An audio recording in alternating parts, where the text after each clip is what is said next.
یہ بیٹی کیوں فلسفہ حجاب نہیں سمجھتی؟ کیونکہ اس نے اپنا خلاصہ جسم میں کیا اور جسم کو پسند ہے وہ خود کو دکھائے، لہٰذا کہتی ہے کیوں اسلام میری بیوٹی کو روکتا ہے، کیوں اسلام میرے حسن کو روکتا ہے؟ اگر میں بالوں کو دکھاؤں خوبصورت دکھتی ہوں، 10 جوان میرے پیچھے لگتے ہیں، میرے وجود میں اٹریکشن پیدا ہوتی ہے، یہ اسلام میری بیوٹی کے سامنے دروازے کیوں رکھتا ہے؟ کیونکہ اسلام کا فوکس تمہاری باڈی نہیں ہے، اسلام کا فوکس تمہارا روح ہے۔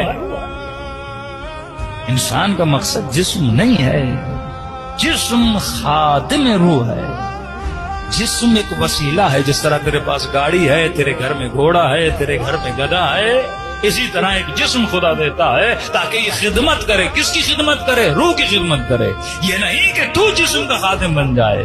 اب قوانین وہ معاشرہ جو نظام طاغوت جوان کو پتہ نہیں ہے طاغوت ہے کون سی بلا۔